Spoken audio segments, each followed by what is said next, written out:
श्रीराम समर्थ. 10 एप्रिलचे प्रवचन. सर्वस्वी राहावे रामास अर्पण. आता ऐका माझे वचन. मनाने व्हावे रामार्पण. माझे नाते गोते एक राम. हा भाव ठेवून जावे रामास शरण. अनन्य व्हावे भगवंती. जो कृपेची साक्षात मूर्ती. रामा आता करणे नाही उरले जाण.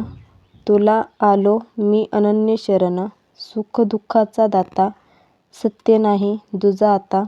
जाणिवेने जैसे घ्यावे तैसे मनाने सुख दुःख भोगावे. मी माझेपणाची जोपर्यंत धडपड जाण तोपर्यंत नाही समाधान. सर्वस्वी राहावे रामास अर्पण. हाच उपाय सांगती साधुजन. रामाला अर्पण व्हावे कोण्या रीती.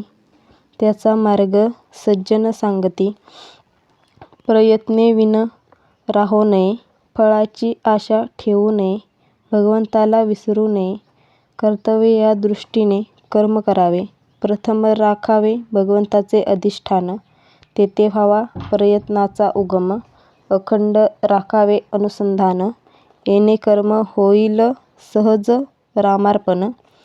वृत्ती राखावी अत्यंत शांत. हेच संतांचे मुख्य लक्षण जाण. जे जे घडेल काही ते ते राम इच्छेने पाही. असा करावा संसार परी असावे खबरदार.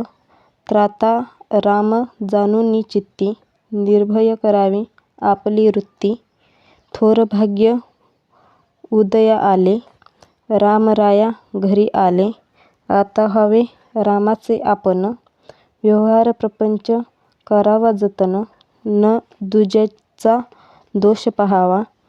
त्याचा आपणापाशीच ठेवा. देव आहे परतंत्र. मन राखावे भगवंताशी स्वतंत्र. मनाने जो बांधला परतंत्र वाटेल त्याला. शरण गेला रामचरणी त्याला नाही दुजी हानी. अखंड करावे नामस्मरण. नीतिधर्माचे असावे आचरण. बायको मुले लहान थोर यांनी न सोडावा रघुवीर. काळ फार कठीण आला. बुद्धिभेद त्वरित झाला. आता सांभाळावे सर्वांनी आपण. रामाविन न जाऊ द्यावा क्षण. चालले तसेच चालावे. राम ठेवील तसे असावे. माझा राम जोडला हे जाणले ज्याने. त्याला न उरले करणे. राम ठेवील ज्या स्थितीत त्यात समाधान मानावे. रामास जे करणे असेल ते तो करील. सदा सर्वकाळ माझ्याशी वास. हाच धरावा हव्यास. त्याला न जावे लागे कोठे. घर बसल्या राम भेटे. जो करी राम पदांबुज चिंतन. तयास नाही यमाचे बंधन. संतांची सेवा केली महद्भाग्य घरी आले. एका परमात्म्याशिवाय नाही कोणास शरण. तोच खरा धन्य धन्य. संतांचे मर्जीने वागल्यास कल्याण होईल खास. आजचा बोध.